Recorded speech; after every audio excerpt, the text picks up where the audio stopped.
नमस्कार किसान भाइयों, मैं हूं डॉक्टर यशोवर्धन। आप देख रहे हैं weight talks with doctor Yashovardhan का अगले एपिसोड जहां हम बात करते हैं आपके पशु स्वास्थ्य, पोषण और उत्पादन से जुड़ी हर छोटी बड़ी जानकारी आपकी आसान भाषा में। दोस्तों, आज का हमारा विषय है थन में सूजन और दूध की कमी, यानी कि मैस्टाइटिस या फिर थनैला रोग। इसका असली कारण क्या है, क्या क्या नुकसान पहुंचाता है और इसका सही बचाव का तरीका क्या है।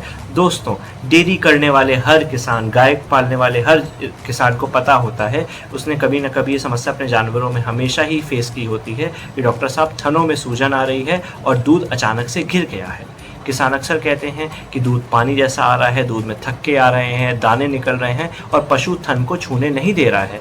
वैज्ञानिक भाषा में आमतौर पर यह बीमारी थनैला या मैस्टाइटिस होती है। मैस्टाइटिस का क्या मतलब है? मैस्टाइटिस का मतलब है थनों में सूजन, जो कि अधिकतर बैक्टीरिया से होती है। ये बैक्टीरिया गंदगी से, गंदे बिछावन से या फिर गलत तरीके की मिल्किंग या दूध दुहाई से आ जाते हैं, थन में प्रवेश कर जाते हैं और थन को संक्रमित कर जाते हैं। यदि हम वैज्ञानिक कारण की बात करें तो ये बैक्टीरिया थन के अंदर जाते हैं, वहाँ तेजी से बढ़ते हैं, पैदा होते हैं, अंत में सूजन पैदा करते हैं, दूध बनाने वाली कोशिकाओं को नुकसान पहुंचाते हैं। इसी कारण से दूध की कमी आती है, थनों में सूजन आती है, दूध में थक्के आते हैं और आपका जानवर आपको थन को छूने नहीं देता है। हमारे किसान भाई इनको कैसे पहचान सकते हैं? लक्षणों पर ध्यान देंगे। अगर थन गर्म होंगे, सूजे हुए होंगे, दूध में थक्के और दाने आ सकते हैं, पानी जैसा दूध आ सकता है, गाय दुहाते टाइम बहुत ही दर्द होगा, उसे तो छूने नहीं देगी, दूध उत्पादन में भारी गिरावट आ सकती है। कई बार तो कोई लक्षण भी नहीं दिखता है लेकिन दूध धीरे धीरे गायब हो जाता है। इसे हम सब क्लिनिकल टाइप की मैस्टाइटिस या थनैला कहते हैं। इससे बहुत ही बड़ा आर्थिक नुकसान भारत की गायों की वजह से होता है।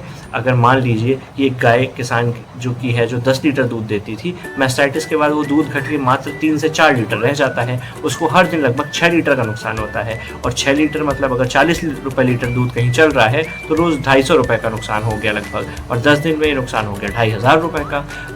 इसके अलावा उसे दवा खर्च भी देना है, तो कुल नुकसान 3000 से 5000 के बीच आता है।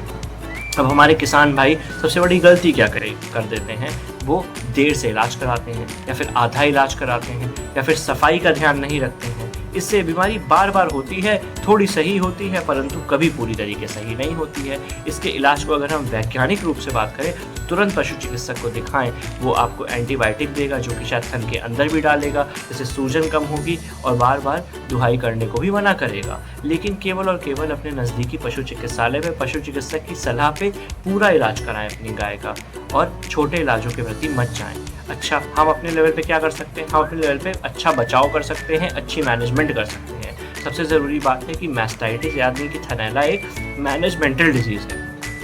मैनेजमेंट से हम क्या समझते हैं? हमें अपने जानवर के चारों साफ़ सफाई रखनी होगी किसान भाइयों। साफ़ सफाई मतलब गाय को धोने से पहले उसके थनों को साफ़ करें, सूखे साफ़ कपड़े से पोंछें, धोने के बाद उसकी टीट में डिपिंग कर सकते हैं। साथ ही जहाँ पे गाय रहती है वहाँ के बिछावन का ध्यान रखें, वो सूखा रहे, साफ़ रहे, उसमें गीला या गंदा ना हो। ज़रूरत पड़ने पे आप चूने का इस्तेमाल भी कर सकते हैं। सही दुहाई का तरीका यूज़ करें, यानी मिल्किंग के सही मेथड यूज़ करें।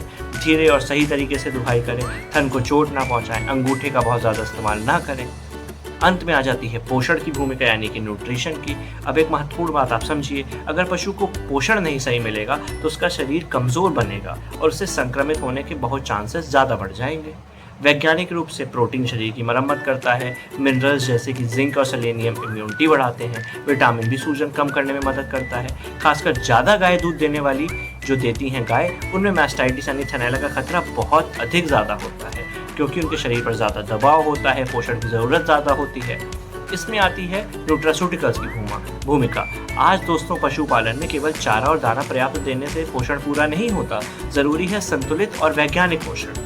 ओकामी बायोसाइंसेस नामक कंपनी काम कर रही है ऐसे न्यूट्रास्यूटिकल प्रोडक्ट बनाने में। इनका उत्पादन करती है, जिनके नाम है बोबी बूस्टर, रक्षक, जो कि विशेष रूप से डेयरी पशुओं के लिए बनाए गए हैं जो काफ़ी दूध देते हैं।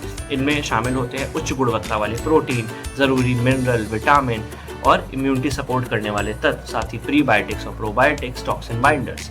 इनसे क्या फ़ायदा होता है? इम्यूनिटी मजबूत होती है, थन के ऊतकों की मरम्मत बेहतर होती है, दूध उत्पादन बढ़ता है और बार बार होने वाली समस्याएं कम होती हैं। खासकर हाई मिल्क देने वाली पशुओं में तो ये संतुलित पोषण बहुत ही ज़रूरी होता है और ये प्रोडक्ट काफ़ी मदद करता है। अगर आप इस प्रोडक्ट के बारे में और जानकारी चाहते हैं तो स्क्रीन पर दिए गए नंबर पर ओकामी बायोसाइंसेस की टीम से जुड़ सकते हैं। तो अंत में मेरे प्यारे किसान भाइयों, हमें याद रखना होगा मैस्टाइटिस एक आम समस्या तो है, लेकिन अगर हमने इसको कंट्रोल नहीं किया तो ये गंभीर समस्या भी बन सकती है। और इसका सबसे बड़ा नुकसान है दूध में कमी और हमारे किसान भाइयों का आर्थिक नुकसान, और कई बार तो थन भी खराब हो सकता है।